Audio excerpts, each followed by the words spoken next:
Video na naman. Papunta na tayo ng opisina mga kabahedor. Nandito tayo sa ano, Magikay, diba? So Magikay, papunta na tayo ng Old Bridge. Punta tayo sa Lapu-Lapu City. So reporta tayo sa opisina mga kabahedor.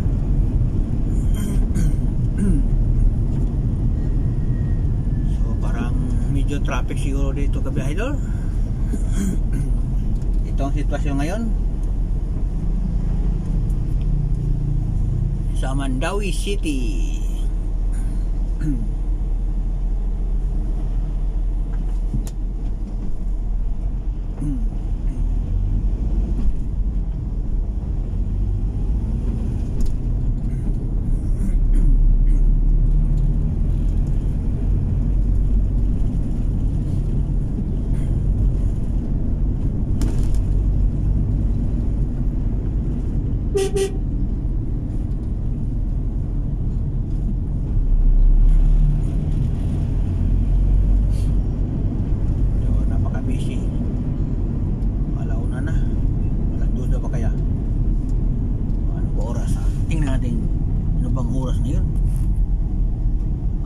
Talaga, no?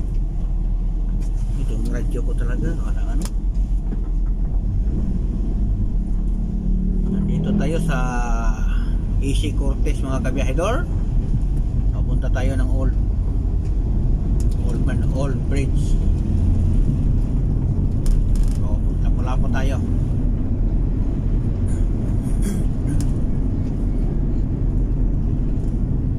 Ilan minutes kaya galing dito sa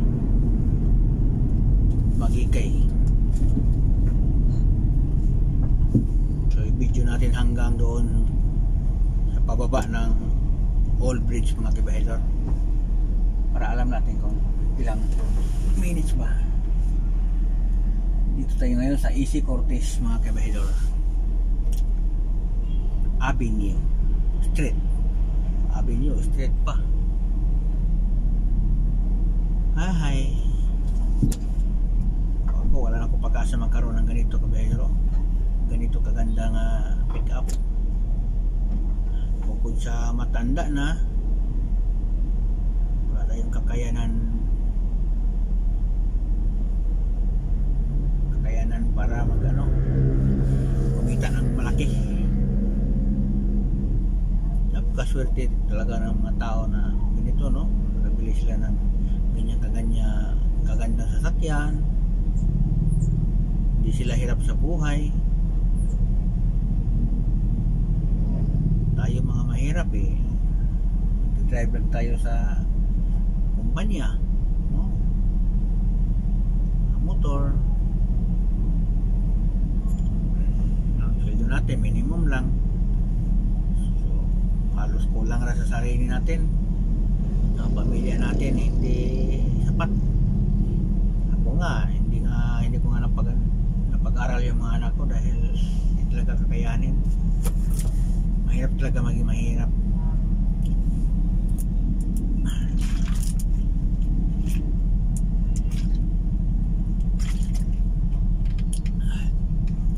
Kaya napakaswerte ng mga tao. Mayaman, no?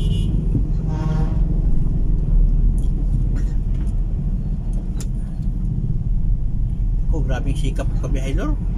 Kung bata-bata pa ako, trabaho ako, pag-uwi ang bahay, mag-habal-habal pa ko noon. Tapos pagka madaling araw, gising ka naman, mag-deliver ako ng mga isda, mga daming sideline. Pero hindi naman umasinso. Kaya hanggang ganito lang talaga yung binigay sa atin ng kapalaran ba, no? Kahit dublihin mo pa yung trabaho mo, hindi ka talaga isenso, pag hindi talaga ibigay sa Panginoon Diyos ang umasenso ka, hindi talaga. Kasi natandaan ko pa noon nung nag 25 to 35 ang edad ko, talagang talaga ako. Tuwing madaling araw punta ng carbon, bumili ng mga isda, mga kahit ano-ano para i-deliver. So, pagkatapos pagka alas 8 ng umaga, duty naman, trabaho na naman. Pag-uwi, maghabal-habal pa ako. Pero wala pa rin eh. Hindi pa rin umasinso talaga kahit duble-duble ng trabaho ko. Kaya kahit anong sikap pala, pag mahirap ka, pag hindi ka siniswerte, kahit anong sikap mo, ganyan lang talaga. Kasi marami namang nagsisikap eh nga, yan lang ang naabot talaga, gaya ko. Kasi nagsikap naman ako ng gusto, hindi lang ako umasa sa trabaho ko ngayon eh. Biro mo, habal-habal driver, tapos nag-deliver pa ng mga isda sa mga restaurant para lang umasinso, pero hindi pa rin yung naabot mga kabahero. So kaya naniwala na ako nga yung pagyaman, yung pag-asinso ng tao, swerte yun. So tinaghana yun ng Panginoon Diyos na yan lang siya. Kasi dami kong kilala nga nagsikap talaga, hindi naman nagtagumpay. So depende yan sa ano talaga, sa Panginoong Diyos. Mayroong nga iba eh nagnegosyo, so ano na, medyo umangat na kaunti, bigla naman nabagsak, bumalik din, di ba? So talaga yung pagyaman o pag-asinso ng tao, depende yun sa Diyos. Hindi yun nagdepende na dahil masipag. Yung ano talaga, yung ang Diyos talaga ang naglagay sa iyo nga yumayaman ka, diba? Sinabayan mo ng sipag, ayun. Kasi marami akong kilala nga masipag mong trabaho eh, halos di na matulog, pero hindi naman umasinso, ganun pa rin, namamatay na lang, mahirap pa rin, diba? Mayroon naman iba nga masipag, umasinso, so swerte sila, naghana yun. Mayroon naman iba standby, na-asinso rin, di ba? mayroon ganun, standby siya, pero ay, nandito na pala tayo sa Old Bridge mga kabahedor. So, talagang orange yung bridge dito. Kaya na buhay tapang, di ba? Standby lang yan eh. So ngayon, nagsikap siya mag-vlog eh. Doon siya tinaghana, doon siya umasinso, doon siya yumayaman sa vlogger, sa vlog. Standby lang yan, pero nagsipag siya sa pagbablog eh. Mayroon naman iba dyan, nagsisikap mag-vlog, so, ilang years na, hindi pa rin monetize. So ibig sabihin, hindi talaga binigay sa Diyos yan. Mayroon naman iba dyan nga, bago na nag-vlog, sumikat kagad, nagkaroon kagad sweldo sa Facebook. Ibig sabihin, ang Panginoon Diyos na naglagay dyan. Bakit na tamo niya yan, no?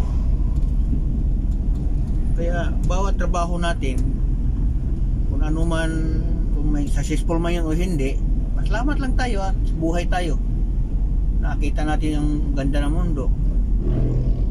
Although hindi man natin nakuha yung mga gusto natin, kaya lang gusto natin magano ng ng sasakyan maganda, hindi natin kaya kasi mahirap man tayo, okay lang yun. Ang mahalaga,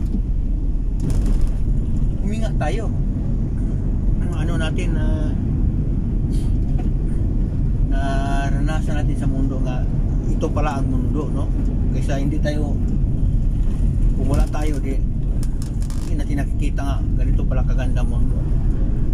Although hindi natin makuha yung gusto natin kasi mahirap lang tayo, okay lang yan.